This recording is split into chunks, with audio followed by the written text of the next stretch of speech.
চামচ, 1 চা চামচ দিলেই এনাফ দেবেন। এখানে আমি দিচ্ছি না, কারণ এটা আবার 1 সপ্তাহে শেষ হয়ে যাবে, তাই আমি দিচ্ছি না। সুপ্রভাত, নমস্কার বন্ধুরা, আজ আমি বানাবো খুব মুখরোচক এবং জিভে জল আনা একটা রেসিপি, টক কুলের আচার। এটাকে টপা কুলের আচার বলে।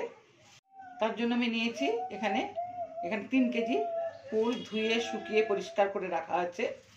আর এখানে ইনগ্রিডিয়েন্টস নিয়েছি বলেছি, এখানে 5 ফোড়ন। আমি 5 ফোড়নটা কীভাবে ইউজ করবো সেটা বলছি। জিরে গুঁড়ো, ভেজে জিরে গুঁড়ো করা আছে, নুন আছে, সর্ষের তেল, লঙ্কার গুঁড়ো আর হলুদ, বেশি কিছু লাগবে না। প্রথমে এখানে কিছুটা 5 ফোড়ন আমি দিয়ে দিচ্ছি, এখানে ভেজে নেব।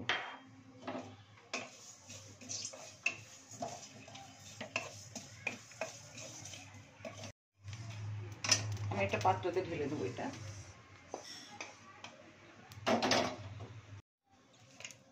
একটু ফাটিয়ে নিলে তবে সব কিছু ঢুকে যাবে ইনগ্রিডিয়েন্টস। বলতে একটা কথা ভুলে গেছি, এখানে 1.5 কেজি আখের গুড় আছে। 1.5 কেজি আখের গুড় আছে, এটা দিয়ে আমি বানাবো। কিন্তু আপনাদেরকে দেখাবো, তাই জন্য আমি গুড়গুলো ফাটিয়ে নিয়ে নিই। জ্যাম, জেলি, টক ঝাল, টক মিষ্টি সব আচার আমি এক এক করে আপনাদের সামনে নিয়ে আসবো। এখন এটা কুলের সিজন, এটা দিয়ে শুরু করা যায়।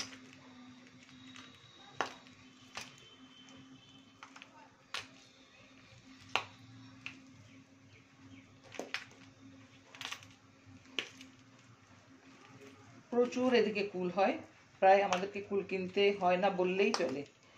একটু এদিক সেদিক তাকালেই কুল পাওয়া যায়।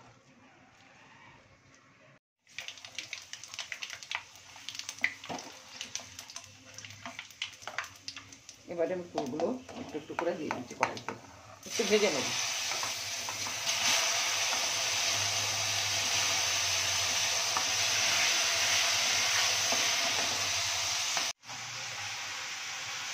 এবারে আমি নুন হলুদ দিয়ে ভালো করে কুলটাকে ভেজে নেব।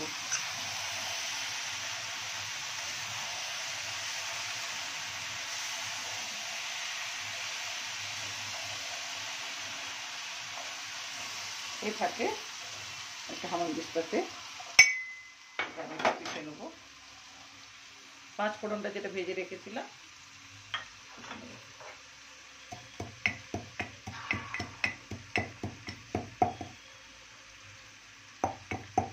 মনে হজম হয়ে গেছে। এখানে আখের গুড় 1.5 কেজি আছে, হয়ে যাবে এটাতে।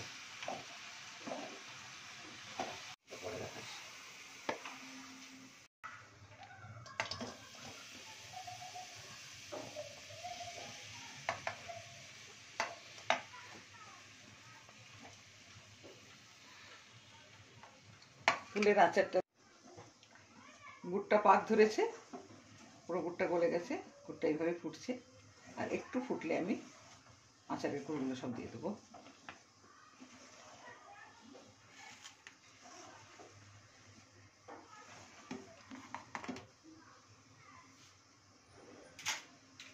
ফুটেছে, এবারে আমি কুলগুলো এক এক করে দিয়ে দিচ্ছি।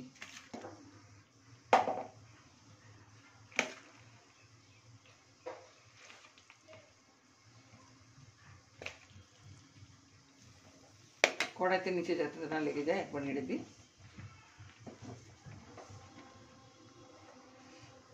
এবারে আমি সব ঢেলে দিচ্ছি।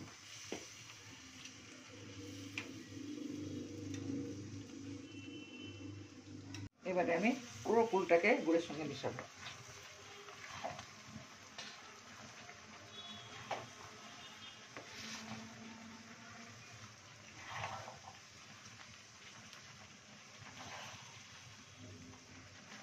পুরো